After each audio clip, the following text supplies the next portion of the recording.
So this year, we are gonna do a little bit of a different format. Some of you, I know, come every year. And I'm gonna do a presentation like we usually do. And then if you have some general questions about the town, absolutely, we encourage you to get up and ask them. However, if you'd like to have specific questions, what we're gonna do is break afterwards, and you can approach one of the tables and talk to one of the department heads. So if you have a DPW question about a street, say for example, you can go over here to Abdul, and engineering is right next door, so you'll be in the right neighborhood. If you have an assessor's question, you can go over, where's the assessor right there? He didn't even put his name tag, he's trying to be incognito. But we're gonna try that, see how that works out. And it gives you an opportunity to talk about general topics in the general discussion. And then for those things more specific to, say, your neighborhood, you can go right to the source. And we're gonna try it that way this year and see how that goes. So what I like to do on the first meeting, each year we do 4 neighborhood meetings. And we have the first one, actually it's 5 when you count we do one at the COA as well during the day. And the first one we like to reserve for a financial presentation, and so it's kind of a state of the town's budget that we just went through during the budget process at town meeting, and give people an idea of what's going on with the town's finances. So that's what we're going to do today. So I'll try to go through that, and then we have a bunch of other issues and updates I'd like to do to provide to you, and then we'll open it up for questions. So with that, let me just get started. Here we go. So the budget, the budget this year has gone up. It went up 4.15%, which is consistent with the last couple of years. The town side of the budget increased to just under 2%, which is what the guidelines for the Board of Selectmen is that they like to see the budget go up 2%. So the cost that we can control went up 2%. Fixed expenses, that's the culprit on all budget processes, that went up 8.19% this year. And that's things like health insurance, pension costs. Those are the big drivers of expenses.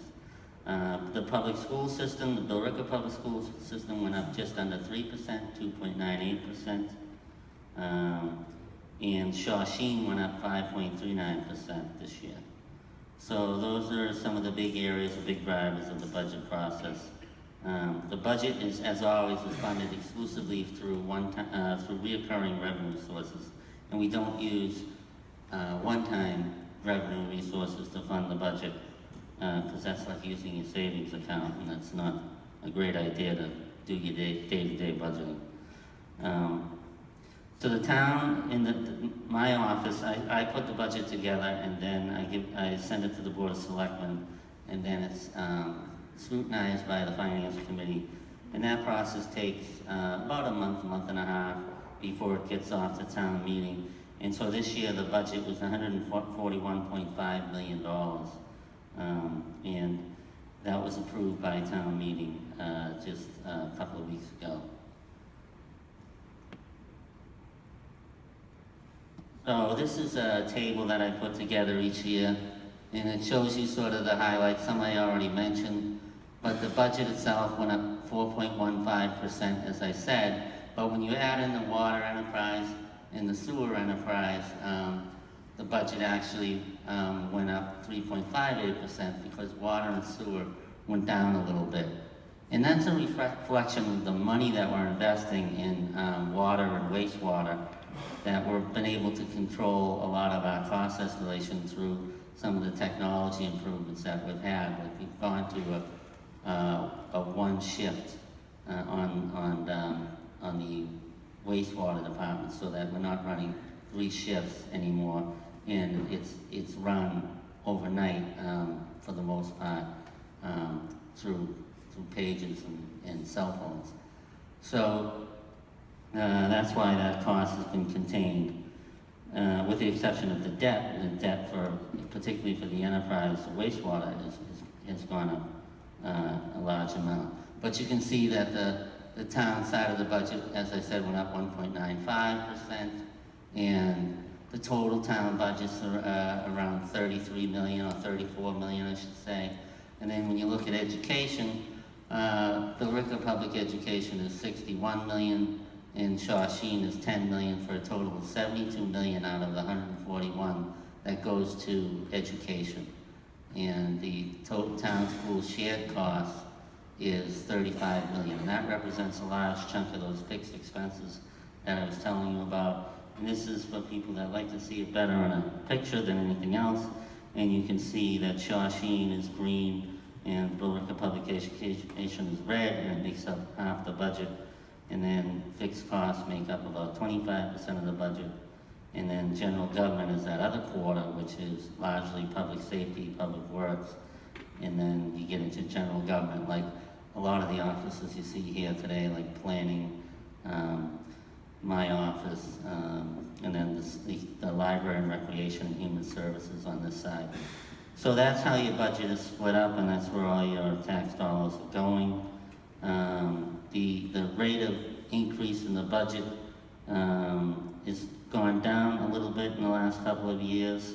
It's still going up every year, as I pointed out, but at least we're not seeing any anomalies. There was an anomaly a couple of years back when it went up a significant amount, but it's improved since then, so that's good. The town revenue categories, the largest one is real estate taxes, and next to that is local aid or state aid. Some people know it, or cherry sheets as other people know it. Depends on how long you've been in local government. 3 local receipts, those are building permits, and a lot of the receipts we get on the local level. Also excise tax, which is a big portion of local receipts. And then you have enterprise funds, which the town recently created that in the last couple of years. So that's a new revenue resource, but it's really just a reallocation of an old one. And then other available funds, which is the rink funds, which is a small number.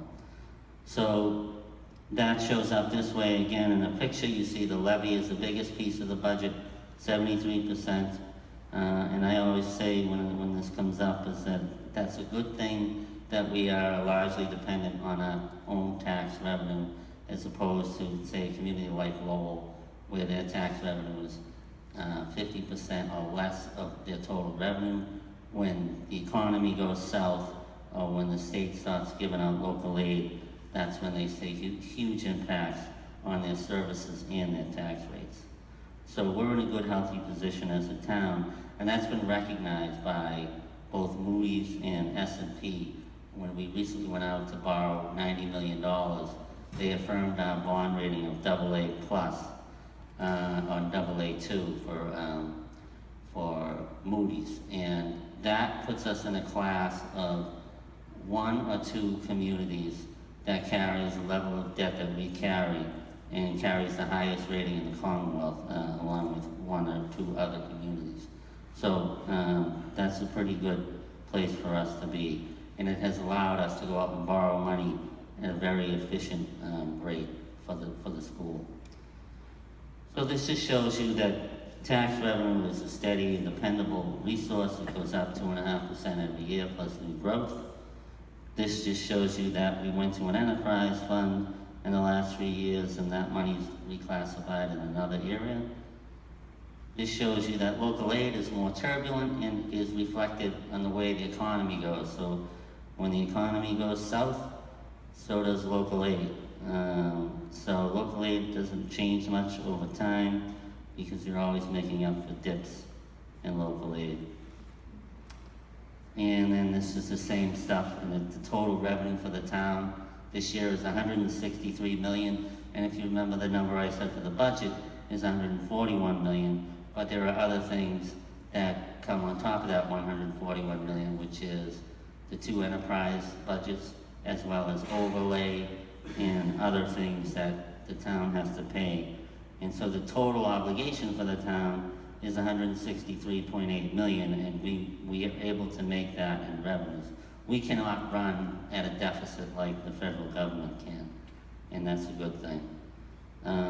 So this is a recap summary. The best way to to look at, local governments look at the revenue side, see what you have, and then show the expenditure side. So this shows you, the top is the expenditure side, which is the budget, which I said is 141 million, followed by the water enterprise budget, which is about 6 million, followed by the sewer enterprise budget, which is 7.5, and then snow and ice deficit projection. We always put a little insurance in there for a bad winter, and so 600,000 is the number we carry.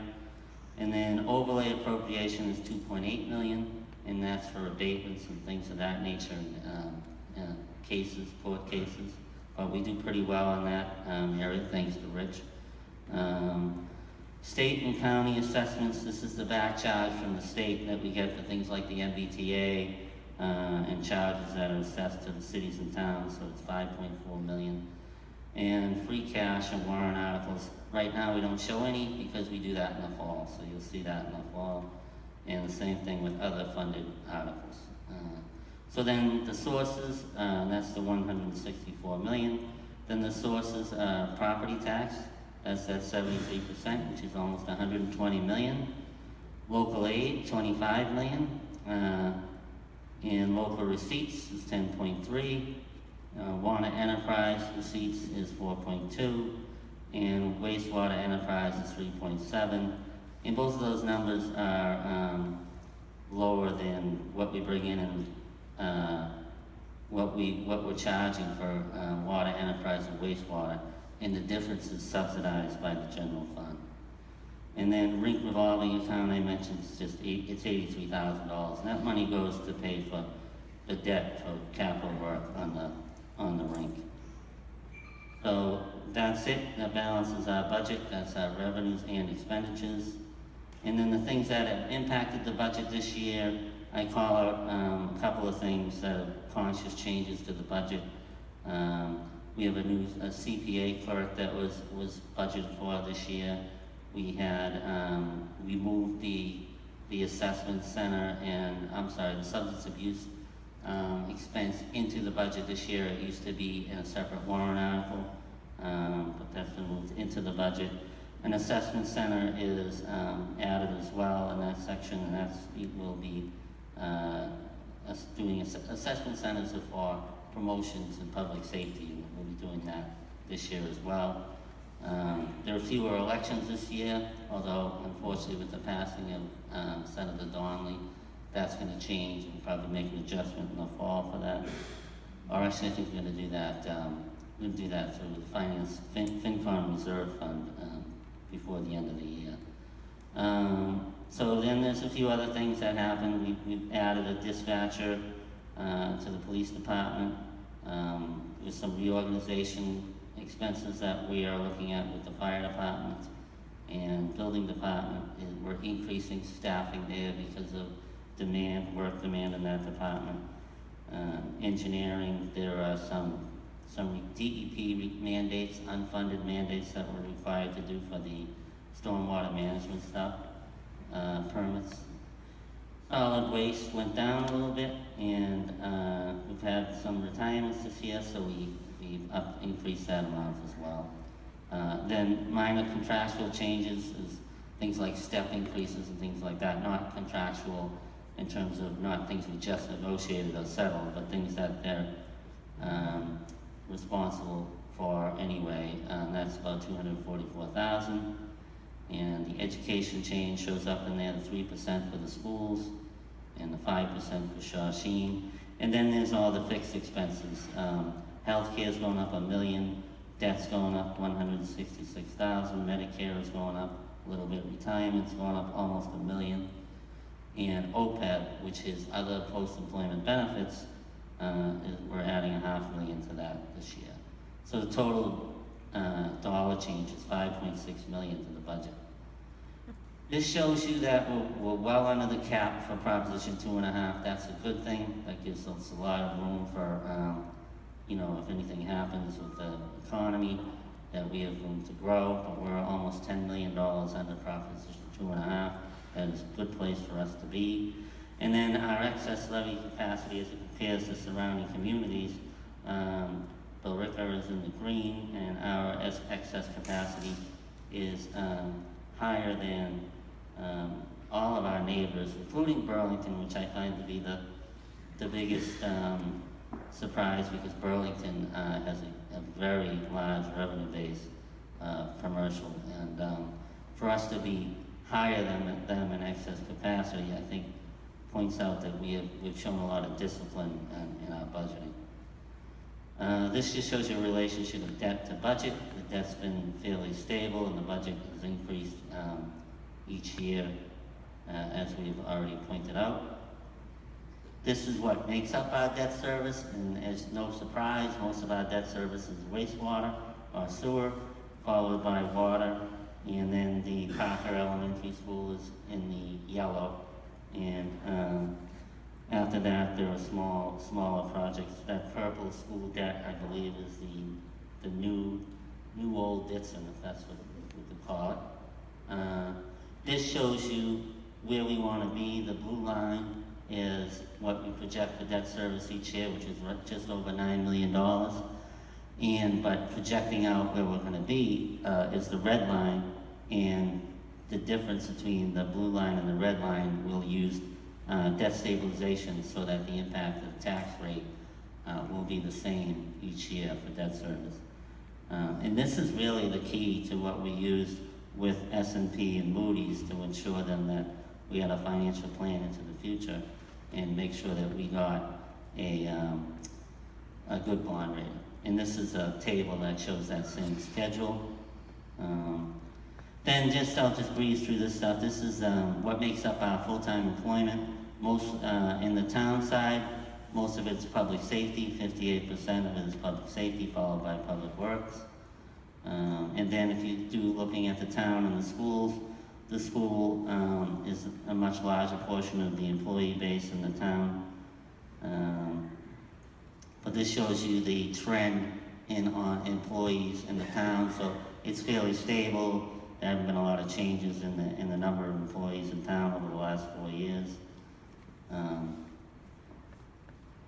And then water and sewer, as I mentioned, the water budget is about $6 million, and the sewer is 7.4, and it's funded through fees. The fees are for water is 4.2 million, and for sewer is 3.7, and then it's subsidized by the general fund by 1.7 and 3.7, and that's how we do it. So you'll notice that wastewater, it needs a lot more assistance from the general fund, and that's because of the debt in the wastewater enterprise fund. So this shows you a pictorial relationship between the water enterprise, 4.2 in fees and 1.8 in general fund monies.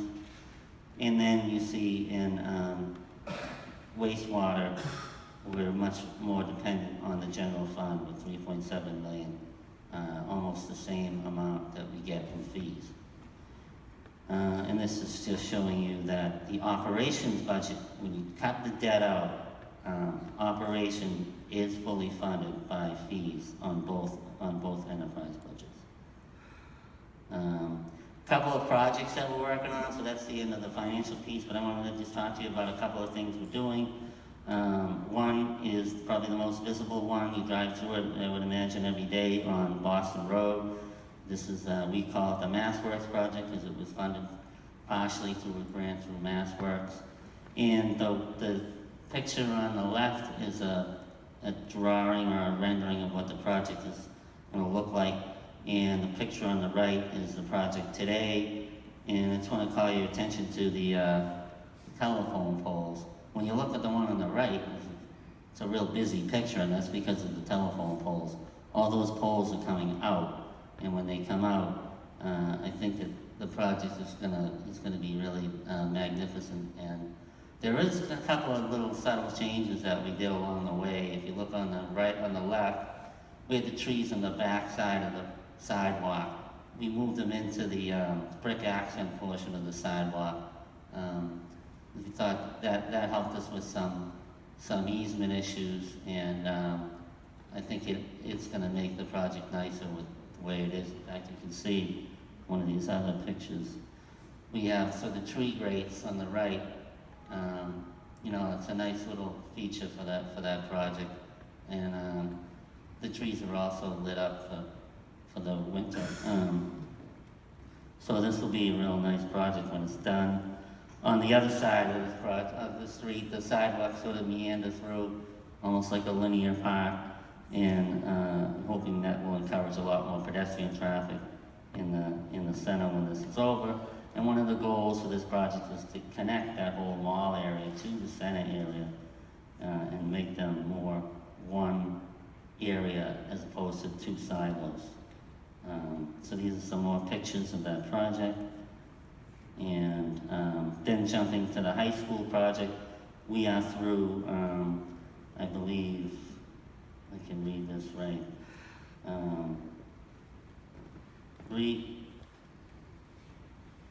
This is the module process for the MSBA. The MSBA process is fairly complicated, but because they're giving us 62 cents on the dollar, we're not going to complain about it. So we're at the place we're through, we're in construction, so we're in the seventh of these 8 modules. And the construction is obviously one of the largest pieces of the project. But we got through all the other parts, which are probably the harder parts. Once you get out of the ground, it gets a lot easier. But design, funding, and all of those things are difficult, and we've made it through all those processes, and it's been a fairly successful process. So you can see it's showing where we are in construction. So construction began in the spring on March 27th with a formal groundbreaking. The construction documents have been delivered to the MSBA, so that's complete. The project's we're doing what's called construction management at risk, which is different than a conventional bidding process. The contractor is brought in during design, and it's a way to value engineer a lot of things in the project so that you can contain costs. And so it's bid out, the project's bid out in pieces all through the process. We're at about 28% of the project right now in terms of being bid out, and it's on scope, it's on budget, and we're very happy about that because some of the things that have gone out already are the really difficult items like steel, site work, and those are the things that can make or break a project in terms of going over. So things are looking very good on that front, and the project is on schedule to be completed in the fall of 2019. This is a picture of the cafeteria, common area in the building, and this is the same area from a different perspective, looking down from the bridge that runs across on the second floor. And this is the media center, or what we all knew as the library when we were going through school. This is the auditorium.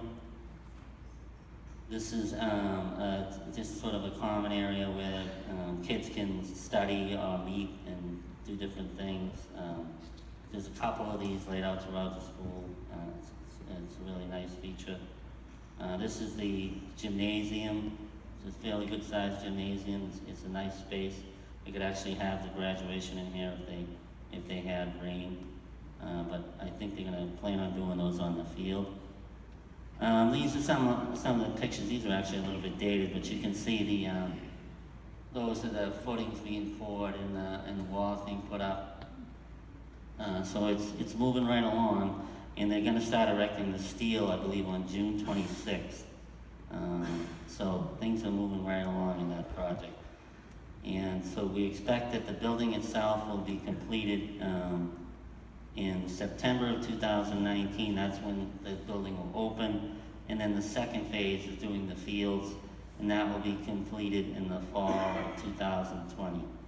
And right now we're on schedule for that. And I believe they're meeting in the next couple of weeks to talk about demo and see if we can move people into the building early to try to get ahead of it. So far so good. We're in a good place with that project. I wanted to talk to you about aggregated energy. It's something that was passed, I believe, last fall by the Board of Selectmen and then by town meeting. And what this allows you to do, the town goes out and negotiates a rate for energy for electricity, and you can use that rate, or you can opt out. Now, the rate that you get, a lot of you may do this already, you can go out and shop around and get your own rate, and you can get more competitive rates than the default rate that's done by National Grid. But if you don't do any of that, like I don't, if you just have the default rate, and if this goes through, you will get the rate that the town negotiates, which will be a better rate than what the default rate is. But if you are even more aggressive than that, and you want to go out and find your own rate, you can still opt out of what the town is doing and try to negotiate a better rate. But there's a process that's involved in doing this, and where we are right now is there's a public hearing at the Department of Public Utilities on the 13th of July, and then from there, the DPU will issue orders, and then we'll go out to bid and try to shop for a rate that's appropriate for the town. And we expect power flows to be available at those new rates sometime in December and January.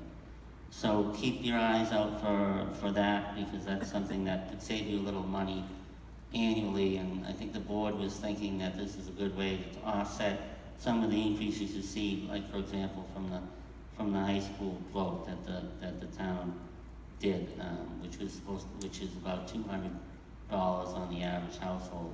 We think you could actually save about that with the rate that the town negotiates. So then another thing I wanted to give you a heads up on is the Cabot property. As you recall, the town bought this property a few years back, and there was a committee in place to try to find a use for it, and our Economic Development Director, Rob Anderson, has been working on this through a grant that he acquired, and they're doing some design options, or some conceptual design options for this site, and they include residential, recreational, a combination of the two, and he's going to present this to the Cabot Land Use Committee, and eventually that will be presented to the board and/or town meeting to move forward with some type of, I would imagine, an RFP on the site, so that the site could be reused for the town.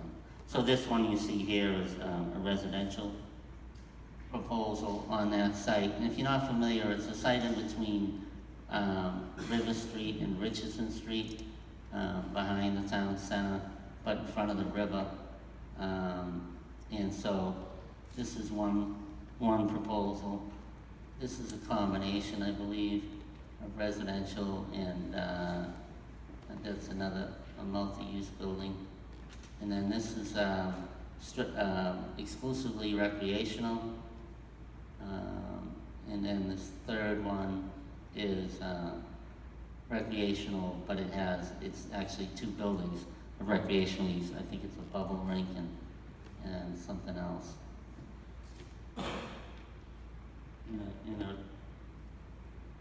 Rob, what is Rob? A bubble, what is it? It's going to be a rink and an outdoor field that is covered in the wintertime with a bubble. All right, that's it. All right, thank you. So just I want to give people a heads up about what's going on with that. And then residential water meters, I also wanted to give you a heads up on that. I'm not going to go through all this, it's kind of complicated, but long, I should say. But the idea is this: the town meeting passed, approved the bond authorization for water meters, and it was a $4 million appropriation. In the interest of full disclosure, there was a little controversy around the health concerns with the technology being used, but in fact it's an old technology. It's cell phone technology, and what it is it's the equivalent of, let's just call it a little cell phone on the outside of your house in most cases, that sends a text at 4 in the morning once a day to the DPW. So unless you get your head up against that every morning at 4 in the morning, you're probably not going to have any ill effects. And even then you wouldn't, because it would take, you get exposed to more, they call them RF frequencies, if you were on the phone, on your cell phone for 30 minutes, than you would in a whole year. So in any case, I think that's been dealt with, and then, but what it offers you the ability to look at your water use. You can go online and you can find out if you have leaks. You can have alerts to tell you if you have leaks. It can tell you your daily use. This is actually the town, because we did it on the commercial side already, and this is this building's use. So it shows that on every 30 days we're using 951 gallons, and it shows you the history over the last 7 days compared to the previous 7 days. So you really can track this stuff pretty well. So the dark blue is the last week, and the light blue is the week before that. And you can see, wow, I'm using more than the week before. What's going on? And then this it shows hour by hour. Now, it doesn't send a message every hour. It sends a message once a day, but it records it every hour. So it records every hour what the consumption is. So, like for this building, we have activity in the first few hours of the day. The shift changes with the police department and things like that, and then it drops off. And then you can look at, there's all sorts of options, menu options. Then you can do things by year, by month, by day, by hour. And as I said, in this building, you can see where the shift changes are and things like that. And then you compare it to outside factors like weather and rain. You can add those over it. So there's all sorts of stuff you can do. It adds to the idea of transparency, and also two big things that some of you may not be aware of is the way we read the meters now is we send people out and it takes them 4 months to read the meters. And so not everybody's read in the same cycle. People are read in a different span of days. So there's a lot of inequity in the way these things are read. This, you press a button, everybody's read on the same day. And there is no inequity in that.